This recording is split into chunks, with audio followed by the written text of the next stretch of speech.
2024 में दुमका में गृह मंत्री अमित शाह ने हेमंत सोरेन को भ्रष्टाचारियों का सरदार बताया था, मुखिया बताया था। अब एक निजी न्यूज एजेंसी को जब साक्षात्कार दे रहे थे गृह मंत्री अमित शाह, तो अचानक वो हेमंत सोरेन के लिए काफी सॉफ्ट नजर आए। नए बिल पर उनसे सवाल पूछा गया था, जिसमें मुख्यमंत्री अगर 30 दिन तक जेल में रहते हैं तो उन्हें इस्तीफा देना होगा या उनका पद चला जाएगा। इस बारे में जब हेमंत सोरेन को लेकर उनसे सवाल किया गया तो बहुत नरम नजर आए। तो आखिर ये अचानक से बदलाव क्यों? ये बदलाव क्या कोई इशारा कर रहा है या फिर ये जो नया रिश्ता है ये क्या कहलाता है? इस पर हम चर्चा करेंगे। सहयोगी मदन हमारे साथ जुड़े हुए हैं। मदन, अचानक से गृह मंत्री का हेमंत सोरेन के लिए नरम रुख अपनाना, या यूं कहे कि बीजेपी के तमाम जो नेता हैं थोड़ा सा सॉफ्ट नजर आ रहे हैं, इसके पीछे क्या वजह देख पा रहे हैं? बिल्कुल, देखिए, कई मायने अब निकल रहे हैं। जिस तरह से 2024 के चुनाव में अगर देखें, लोकसभा के चुनाव और विधानसभा के चुनाव, तो दोनों चुनावों में जो एक टकराहट की स्थिति थी, सीधे वार पलटवार का दौर चल रहा था। इस दौरान गृह मंत्री अमित शाह ने सबसे भ्रष्ट मुख्यमंत्री करार दिया था हेमंत सोरेन जी को।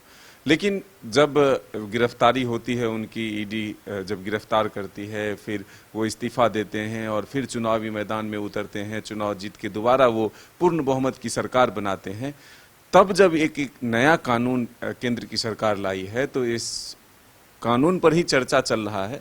तो आज गृह मंत्री ने जिस तरह से मुख्यमंत्री हेमंत सोरेन की तारीफ की और उन्होंने कहा कि ये लोकतांत्रिक, एक तरह से सीधे कहें तो लोकतांत्रिक व्यवस्था की खूबसूरती बताया, और उसी मंच से सीधे तौर पर लालू यादव और राहुल गांधी की जो आलोचना की, तो इसके कई मायने निकल रहे हैं। देखिए, कुछ ही दिनों पहले गृह मंत्री अमित शाह झारखंड के दौरे पर आए थे, क्षेत्रीय परिषद की बैठक हुई थी, उसमें भी एक मुलाकात जो है वो काफी मायने के निकले थे, तस्वीरें निकल कर आई थी।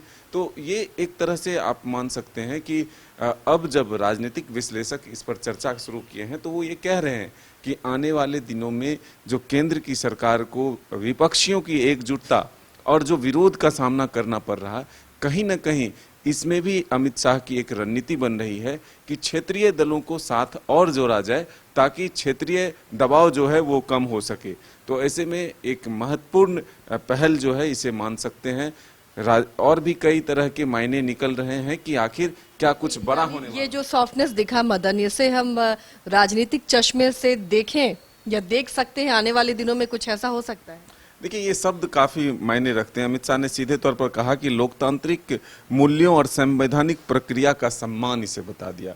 जो उन्होंने मुख्यमंत्री के तौर पर इस्तीफा दिया, फिर जेल गए, फिर जेल से बाहर आकर के फिर चुनाव जीते और फिर वो जाकर के जो है फिर उन्होंने एक तरह से मुख्यमंत्री का जिम्मेदारी संभाला।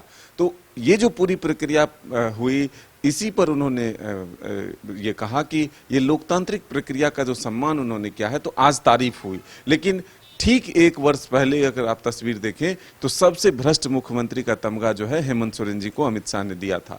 तो राजनीति में कब कौन अच्छे होते हैं, कब कौन बुरे होते हैं, ये भी कह पाना मुश्किल होता है। तो ऐसे में झारखंड पर निगाह जो है जरूर टिकी है कि आखिर झारखंड में क्या होने वाला है। क्या क्षेत्रीय दलों के जो साथ जोड़ने की जो प्रक्रिया है उसमें नजर झारखंड पर भी है बीजेपी की, या फिर एक तरह से जो एक संभावनाएं हैं कि आगे कुछ बड़ा हो सकता है, क्या उसके भी तो ये संकेत नहीं है। कई तरह की चर्चा जो है अब राजनीतिक विश्लेषक के तौर पर शुरू हो चुकी है।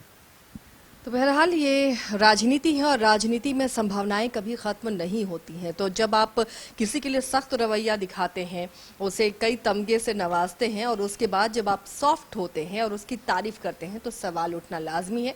लेकिन ये बहुत शुरुआत है, हमारी नज़र बनी हुई है, आप भी नज़र बनाए रखिए और देखते रहिए न्यूज़ 22 को।